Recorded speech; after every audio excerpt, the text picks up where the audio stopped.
welcome back. In today's video, we're going to reflect on your experiences of increasing your tolerance to uncertainty.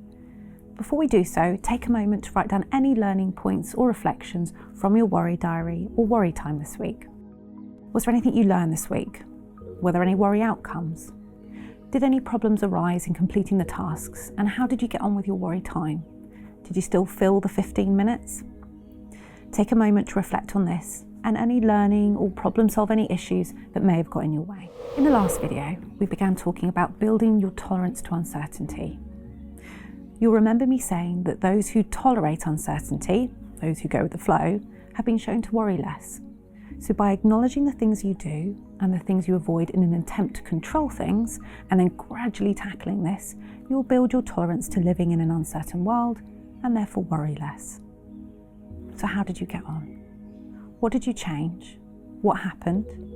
Did anything get in the way of doing the experiment? And what did you learn? And how might you apply this learning in future? Take a moment now to write down any further observations.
I want you to review your list of approach and avoid strategies again.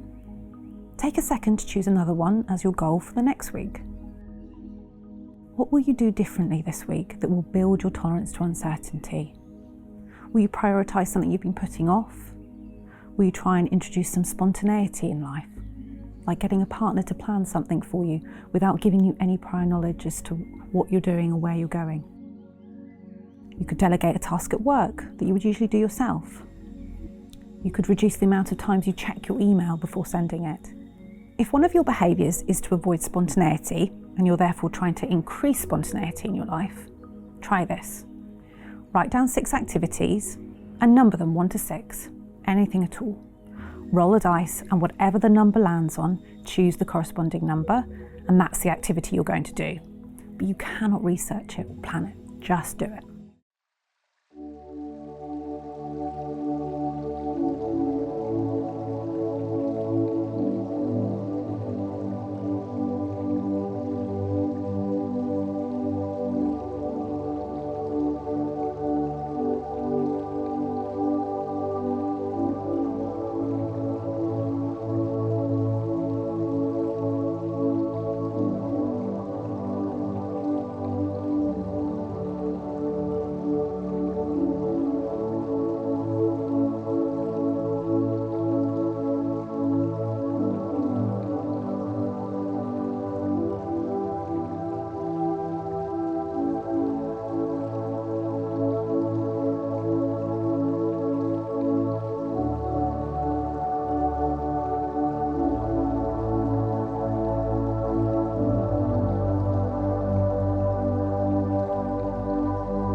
Today we're going to look at a concept called the anxiety equation. When increasing your tolerance to uncertainty, you might be feeling anxious in the process and worried about your ability to deal with these new situations. What you're experiencing here is called the anxiety equation. The anxiety equation tells us that when we overestimate the threat of something and underestimate our ability to cope, we feel anxious. Let's consider an example. When might you have exaggerated in your mind how bad something might be and the reality turned out differently and actually you coped really well in the moment? Maybe you were worried about that job interview, believing that you'd do terribly, but the reality was that you coped and performed brilliantly. Or you were worried about how your presentation was going to go, but in the end it was okay. Or you were worried about a difficult conversation, but somehow you muddled through it. Maybe you were worried about travelling for an upcoming holiday. Would you make the flight on time? Would you cope on the flight? And how would it play out on the other side? But you muddled through it. You just did it. To give you my own example, when I have time off work, the night before I go back, I overestimate the quantity of emails and problems I'm going to come back to. I'll routinely think I will never cope and I will never catch up. And what happens time and time again? I muddle through it, I get it done, and it's never as bad as I expect. But I've wasted time and sleep worrying that it will be too much and I won't cope with it. I overestimate the threat of the emails, and I underestimate my ability to deal with them. So what qualities do I possess that allow me to muddle through my emails in the end? Maybe it's an ability to be organised and efficient. But when I'm lying in bed worrying, I'm not focusing on my ability to deal with it. I'm focusing on the threat. So take a moment now to look at the coping resources worksheet and write a list. What internal qualities and personality traits do you have that help you muddle through? What are your strengths? Maybe you're organised or do well in a crisis, or perhaps you really care about doing a good job. You might even like to think back to an example where you were nervous about something but you muddled through it. What qualities did you lean on that got you through? If you struggle to identify your own strengths or positive qualities, take a moment to ask someone, or perhaps look back on feedback you've had in the past. What might others say about you?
And now let's list your external resources.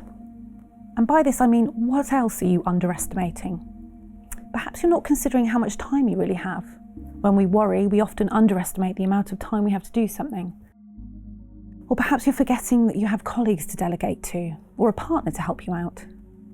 Take a moment now to write anything down that's external to you that you lean on to help you muddle through.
So, what's the homework this week?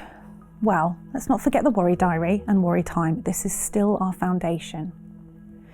Then make sure you've set a goal of which behaviour you're going to work on for your uncertainty experiment. And finally, if you find yourself worrying about the experiment, consider your list of coping resources. Are you overestimating how scary it is and underestimating your ability to deal with it in the moment? If you find yourself becoming nervous about anything, review your list, keep it handy, maybe even put it on the fridge.